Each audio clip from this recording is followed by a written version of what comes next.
હરણી boat કાંડને આજે 23 મહિના પૂર્ણ થયા છે, ત્યારે કસૂરવારો સામે કાર્યવાહી કરવામાં આવે અને પીડિત પરિવારોને ન્યાય મળે તે માટે વોર્ડ નંબર 15ના કાઉન્સિલર આશિષ જોશી આગળ આવ્યા છે અને મ્યુનિસિપલ કમિશનરને રજૂઆત કરવામાં આવી છે.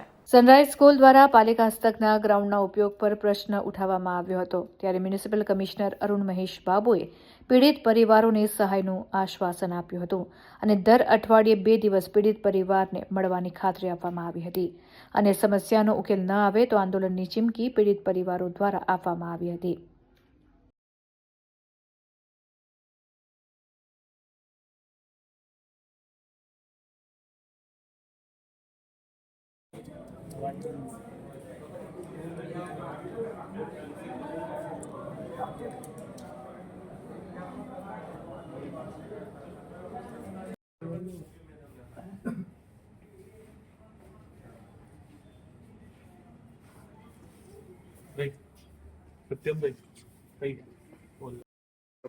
ત્રેવીસ મહિના આજે પૂરા થયા છે. આજના દિવસે સાંજે 3:30 થી 4 વાગે આ શહેરનું ભવિષ્ય એવા 12 બાળકોને 2 શિક્ષિકાઓએ જીવ ગુમાવ્યા હતા. તંત્રના ભ્રષ્ટાચારના કારણે આ 12 બાળકો મરી ગયા. આજે 23 મહિના થયા પણ એમના પીડિતના જે પરિવારો છે, માતાઓ છે, ક્યાંક ને ક્યાંક ન્યાય માટે ઝંખી રહી હતી અને એમને મ્યુનિસિપલ કમિશનર શ્રી અરુણ મહેશ બાબુમાં ક્યાંક એવું દેખાયું કે આ વ્યક્તિ આવીને જે ભ્રષ્ટ અધિકારીઓ છે એના પર જે પ્રમાણે એમને ફાયર બ્રિગેડના અધિકારીઓ પર જે પ્રમાણે એમને સસ્પેન્શનનો જે હથિયાર ઉગામ્યું, ત્યાંથી આ પીડિત પરિવારને આશા જાગી કે અમને પણ ક્યાંક આ જ કોર્પોરેશનના અધિકારીઓ જે આ ભ્રષ્ટાચાર કર્યો છે, જે શાળા સંચાલકો આ ગ્રાઉન્ડ વાપરે છે અને લાગત નથી ભરતા, એ બધી જ બાબતને પ્રશ્નોની ચર્ચા કરી છે અને કમિશનરશ્રીએ જે તે વિસ્તારના ડેપ્યુટી કમિશનરની હાજરીમાં જ કડક ભાષામાં સૂચના આપી છે કે જે આપણા કોર્પોરેશનના નીતિ નિયમ પ્રમાણે જે આપણે લઈ શકીએ છીએ, જવાબદારીથી જે આપણે એક્શન લઈ શકીએ છીએ, એક્શન લેવાના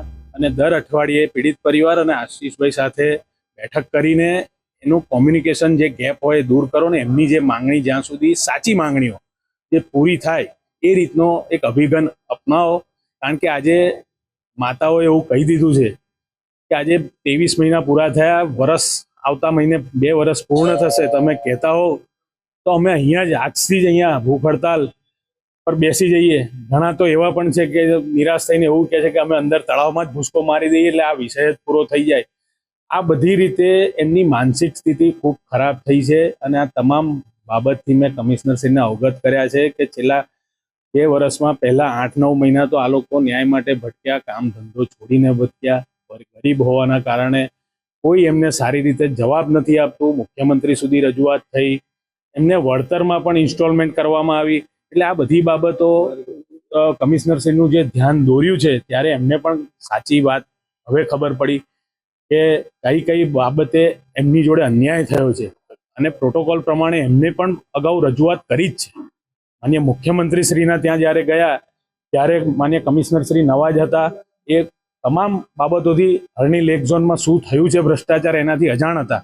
પણ આજે અમે 2 વર્ષના સમયગાળામાં તમામ જે અમારા દ્વારા લેવામાં આવેલા પગલાં હતા, જે આ પીડિત પરિવારો જે બધું કીધું હતું કે અમારી જોડે આવું બન્યું છે અને આ લોકો અમને સિક્યોરિટી આપ્યા પછી પણ નાયબ મુખ્યમંત્રીશ્રી આવીને કહીને ગયા હતા ચમરબંધીને નહીં છોડીએ અને ક્યાંક ને ક્યાંક તમામ લોકો કોટિયા બંધુના બધા જ આરોપીઓ અત્યારે તમે જુઓ કે જામીન પર છે અને પીડિત પરિવારો અત્યારે દુઃખી થઈ ગયા છે, ન્યાય માટે આમ તેમ ભટકે છે.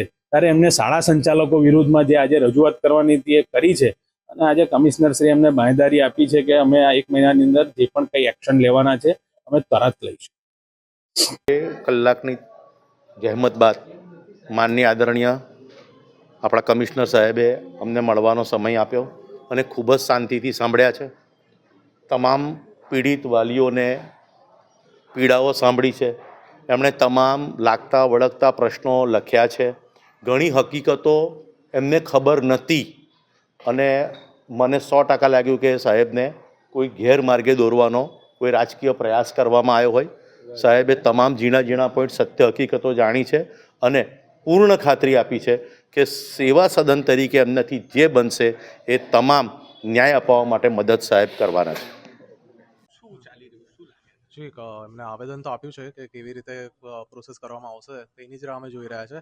સ્કૂલ તરફના જે એક્શન લેવાના છે, જે ગ્રાઉન્ડ હતું ભાડે વાતમાં આપેલું હતું, એ ભાડે વાતનું કેટલું થયું, કેટલા ઉમેરાયા, પૈસા કેટલા ચૂકવ્યા નહીં, એના તરફનું એક્શનની વાત જણાવી છે સરે. હવે એની પર કેટલું કાર્યવાહી થશે એ અમે રાહ રાખીને જોઈ રહ્યા છે, કેટલી ટાઈમ લાગશે હજુ એમાં બી.